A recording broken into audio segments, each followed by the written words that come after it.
Nature has been blending diversity and variety into unity since the beginning of time. We think of a tree rising from the ground and spreading into many different branches, but it is equally logical to think of the branches running together to form the trunk.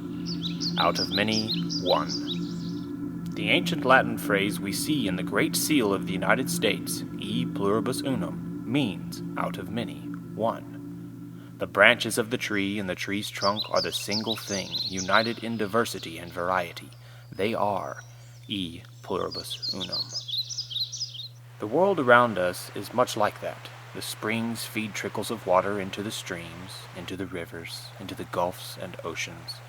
The smallest brook that dances by any coot or fern is part of the great ocean of the world, and the ocean is part of the clear waterfall that burbles over rocks in central Texas. All things that are belong together. That greatest of artists, nature herself, over ages of time, has woven each single thread of life and non-life into the tapestry of a planet. Nature demonstrates in ways that humankind can only approximate the true meaning of, e pluribus unum. For out of many, many, beyond counting many things, elements, and molecules, and cells, and living things, nature weaves the fabric of each day. Some 20,000 years ago, humans of our species began twisting threads from wool, and teaching themselves the arts of weaving. 20,000 years ago, there were no houses or huts. There were no domesticated animals. There were no crops. There was no alphabet or writing. There was no use of metal. When weaving was 10,000 years old, the first houses were built and the first crops were harvested. After 10,000 years, humans had begun to domesticate the dog. When weaving had been a human art for 15,000 years, the first alphabets and the first writing appeared. The first cities were built. The first nations appeared.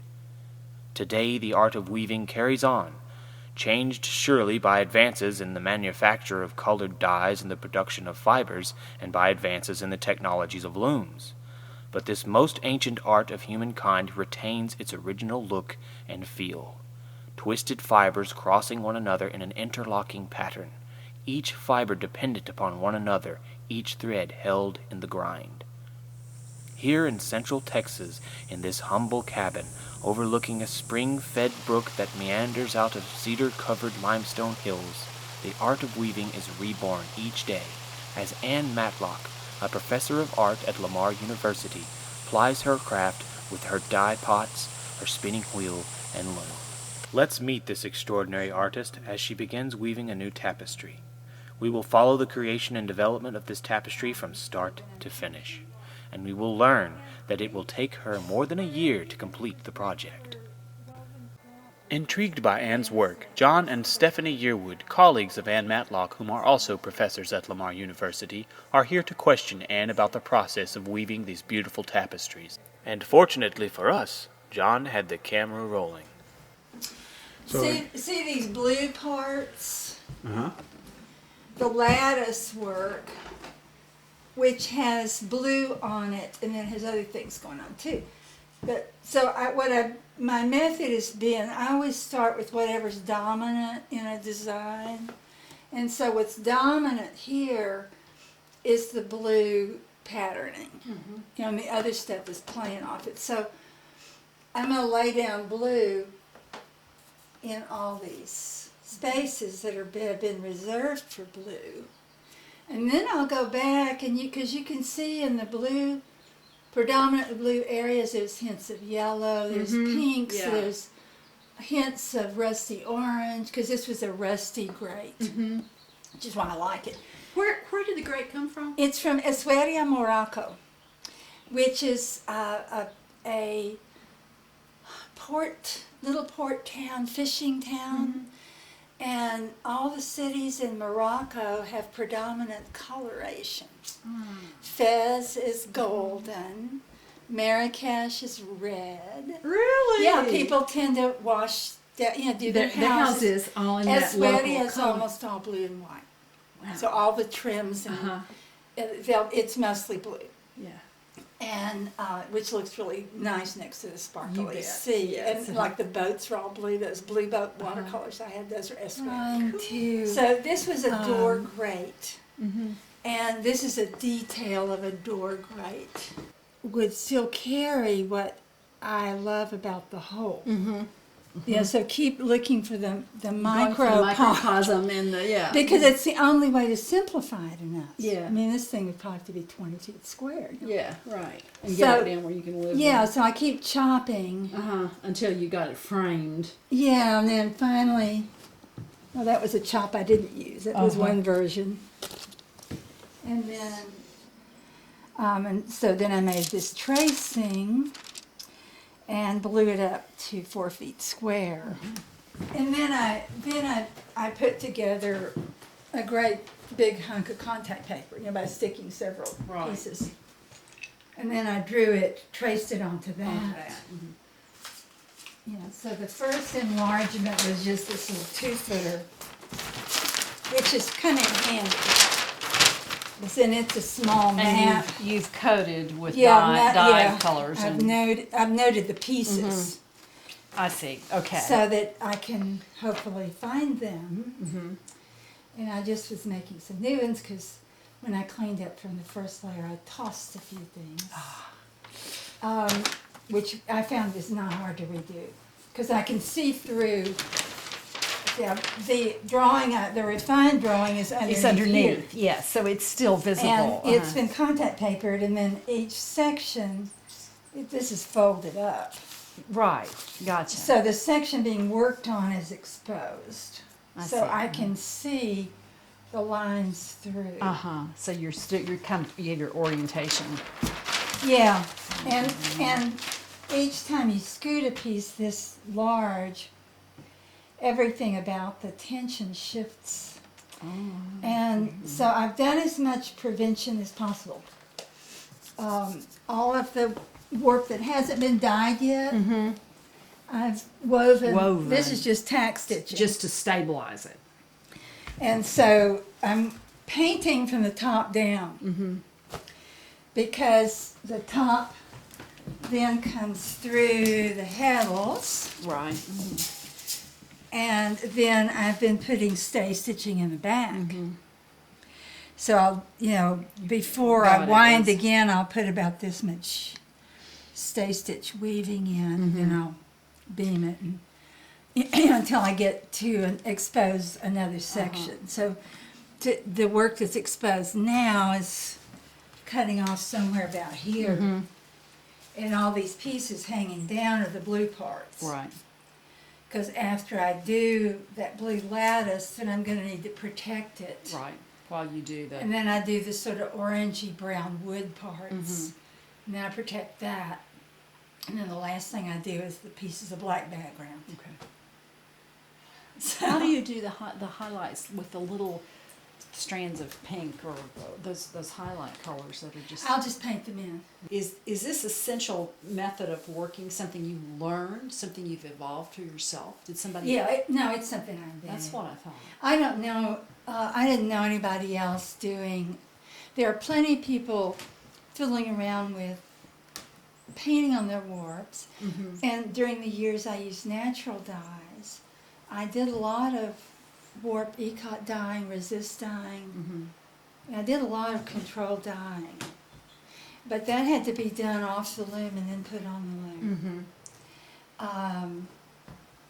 And then I worked for many years with a method that's really quite beautiful, and I think I'd still use it if I need to, which is to say I was working against a black background, which these hatches are just my black areas. I might dye 8 or 10 different near black yarns. Some of them with little hints of reddishness or greenishness or bluishness in them, and then mix them as I measured my warp, and that allows for a vertical streakiness, and you can shade across the warp With the you web, can shade a sequence. Yeah. But even with this, something I do more with student dye workshops, you can pop this warp up in layers. So if you're doing a loom controlled weave rather than an image, and you want, say, every 2 warps So that every 2 warps is going to be shading from light blue to purple. Uh-huh. And then the in between 2 warps are going to be going from peach to violet. Mm-hmm. You can pop those up and lift them, Uh-huh. slide a Slide print through. table under it, do what you're going to do, Uh-huh. put them down, pop the other ones up, slide a print table. Do that. Anne explained that the only dye that is going to affect the yarn is the layer of thickened dye that touches the warp. And so she mixes these dyes herself on the back porch in the open air.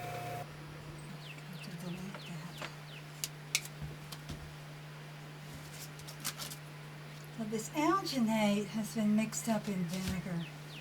Ah, that's what I'm smelling. Yeah, you're going to smell a lot of vinegar in my studio. One of the fixing chemicals is acetic acid, and silk and wool, the protein fibers really like acid. So I just try to keep everything on the acetic side of things. I just use rainwater or a dilute vinegar. Tell me about rainwater. It's just not, it's not as alkaline as my well water. And that's the main thing. There's too many dissolved minerals in my rainwater. Right. Her well water comes straight up out of limestone, as everybody's does. So, so I just catch rainwater and use that. I could use distilled water, but I don't need to buy that. So all my, when I'm washing and blocking, or washing skeins of yarn for dyeing, it's all got to be either rainwater or distilled. That looks pretty much what I had. So what I need to do now, I was going around checking for anything where I thought I wanted a barrier. I may want a barrier here. While I have the original colors, take a smear of, I can, You can match. as best I can, yeah. And I'm not doing, I did more mixing with the warm colors in the pots. They're fairly, the stuff that's in the pots is fairly straight. So I'm mostly mixing a lot on the, as I paint. I think so. This is where I thought I wanted a little barrier. So I could safely put a dark color down.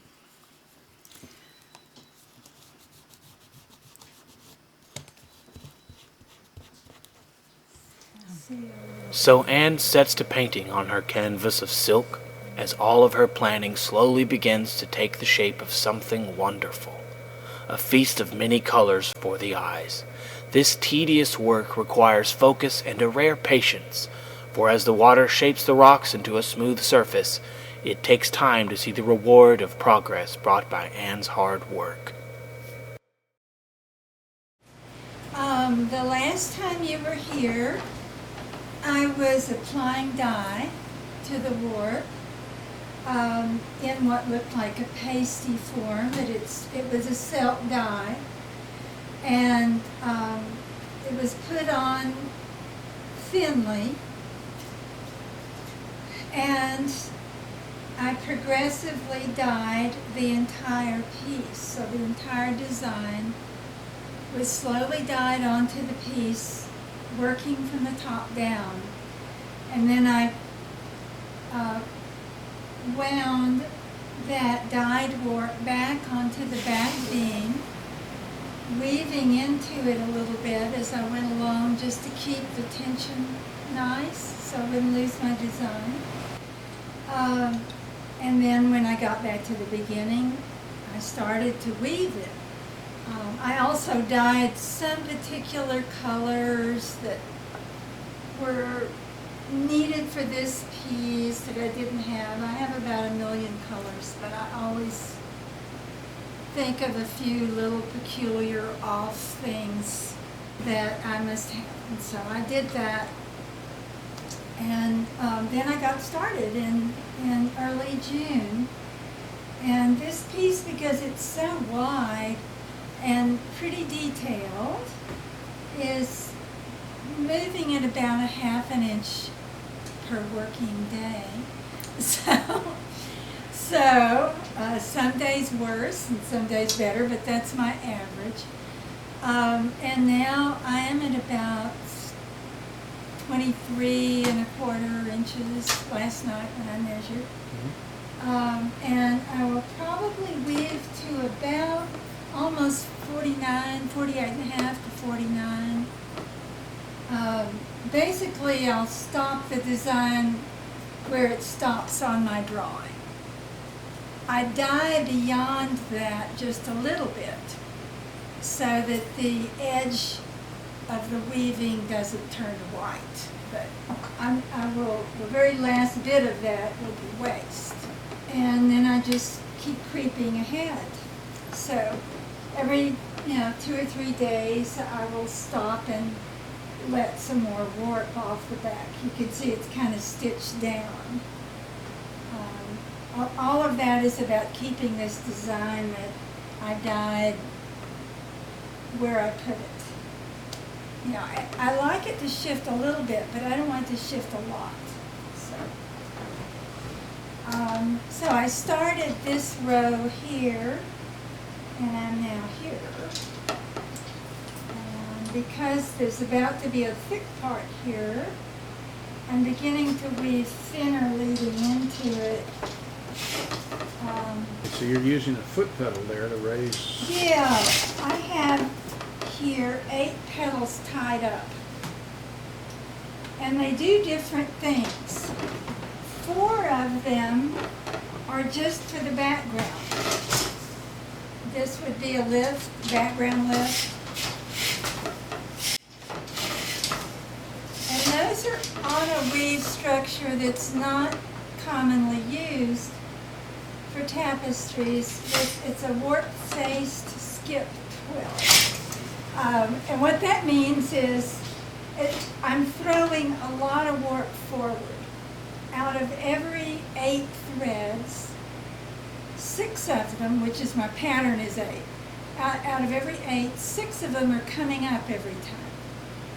And that's because I want this warp to show. I want it, in some cases, to be the only thing that's showing very much.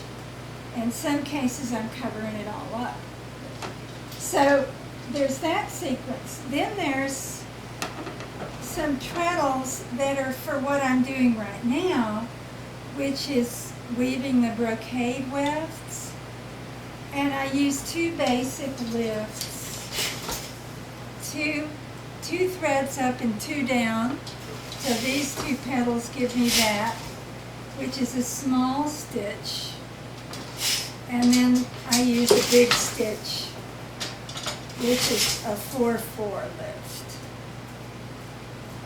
So these threads that I'm in the middle of weaving right now are brocade design yarns. They're either being woven on a 4/4 or a 2/2, and sometimes 2 rows, sometimes 1 row. They're completely decorative wefts. They're just for the design. The fabric itself is being held together by those warp-faced skip twill lifts. That's the structure. There's an important difference aesthetically between weaving a design in and embroidering it on later. It's much more integrated into the fabric if you're actually making it part of the structure.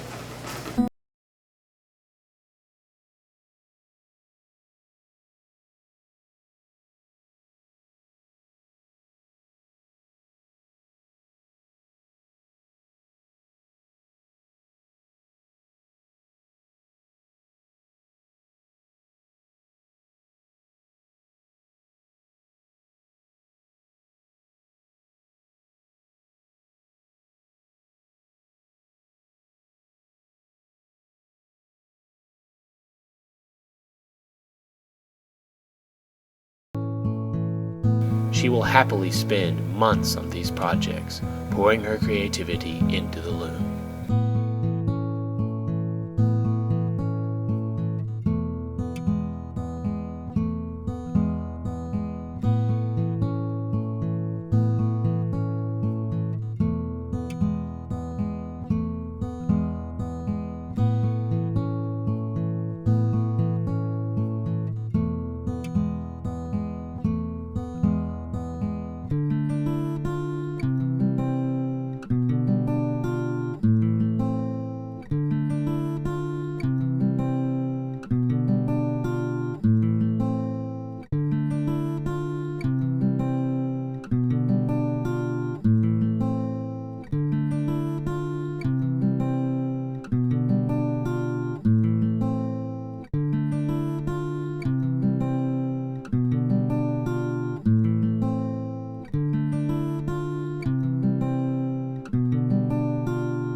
Weeks go by, months, and we find Anne nearing completion of this woven masterpiece. As she sews the final stitches, it truly is incredible to watch this tapestry strings, like the umbilical cord, be severed from the loom. This final step ends the brocade and brings the project to a close. Finally, Anne can look at her work as a whole.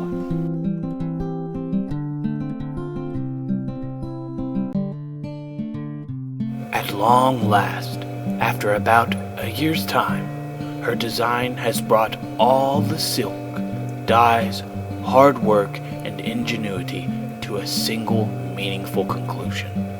Out of many, one gorgeous tapestry for all the world to see. And see it the world will. For not long after she completes this design, her work is displayed at the Southwest Craft Center in San Antonio, where many prying eyes and eager students of this art are able to bathe in the weaving of Ann Matlock. Anne's abstract images and all the brilliant colors in her weavings that she painstakingly pieces together are what make her woven tapestries unique.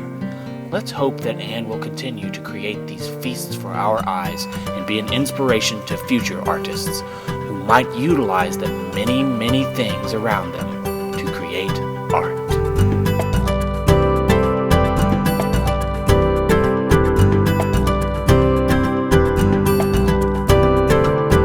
But I very much would encourage you, you reach a point in your work where knowing how to weave well isn't enough.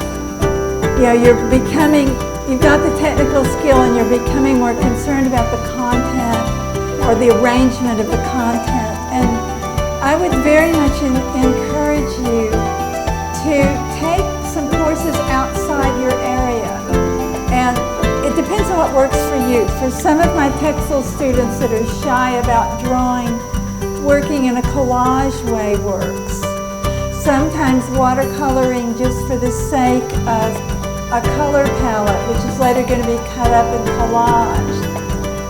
But I would very much encourage you, if you're beginning to feel that need, to do a little work with maybe a basic design course would be helpful. But I think it is very worthwhile to work with some other media. And as I said, if you're really scared about making art, go the collage route, you know, making some arrangements that you're going to paste down and maybe later paint or draw on. And see if that can begin to yield some designs that are very much your own, that you can bring back to your tapestry.